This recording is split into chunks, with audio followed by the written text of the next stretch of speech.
video is about likely voters, one of the biggest issues that political pollsters are dealing with all over the world. If you live in Australia, not a problem, everybody votes. But if you're living in a place like the United States, Canada, Britain, France, only people who are interested in the campaign tend to vote. So what you need to figure out as a political pollster is which group of voters is actually going to show up on election day. When a pollster comes to you with a poll and says they've gone out and interviewed the population about how they're going to vote in the election campaign, the first question you need to ask them is this the general population? Is this everybody in the population? Is it eligible voters, people who have registered to vote, people who are qualified to vote? Is it them, or is it likely voters? People who are all of these things, but also showing the most interest to actually participate in the campaign, and they actually say that they're going to show up. You'll tend to get three very different numbers for those three categories. So you need to find out what it is that the pollster's showing you. Now, how do you deal with non-voters? Because, you know, in a place like where I am today, Canada, half the population doesn't vote. So we know 50% of the people that we interview in a general population survey are actually lying to us. So how do we take the people who are the actual voters and actually interview them? Well, we have a couple different ways of doing it. One of them is we screen people out who say that they have no interest in voting. You can do it at the start of the questionnaire. Or you can interview the general population and you can remove people who are unlikely voters afterwards. You have to find out which your pollster has done. If they screened people out, didn't even interview people who are non-voters, or did they include them so they could look at them in the survey results as well?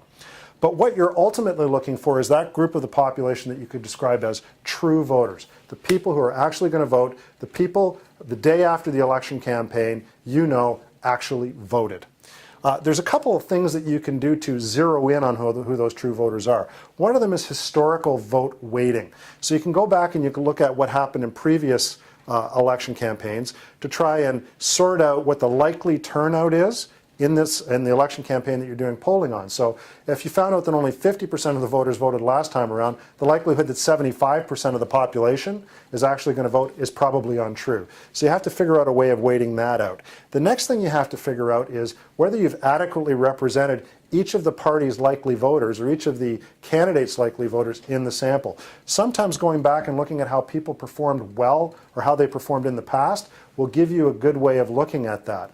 The big problem that you can create, though, is if you can go into a change election campaign in which people are doing different sorts of things. In an era of declining partisanship, you tend to see a lot of that. Weighting things back to the historical vote can mute the change. The other thing that can happen is if you have new parties emerge. Say, for example, in the European parliamentary elections, we saw a lot of parties of the right have big performances. That's difficult to get if what you're doing is comparing it to the last European parliamentary elections, because you'll tend to mute that impact. So you really have to have your pollster explain to you how they're dealing with history and things like screening in or removing afterwards.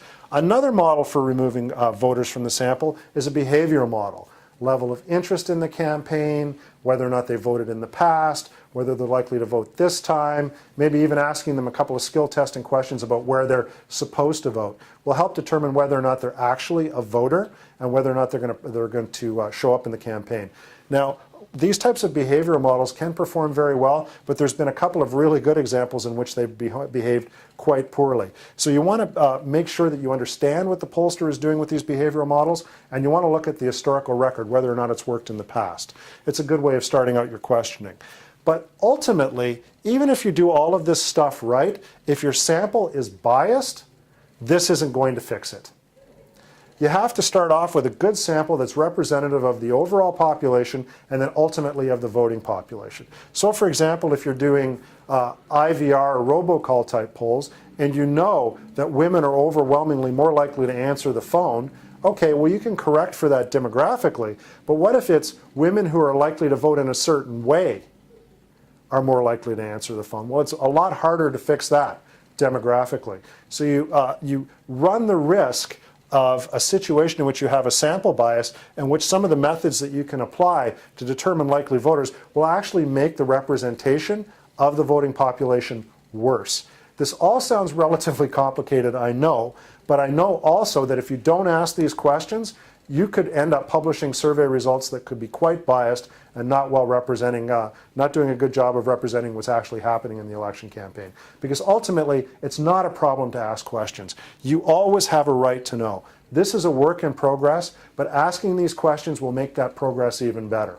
If you want to know more about survey research methods, particularly when it comes to things that journalists should be asking, follow me on Twitter. Here's my Twitter address.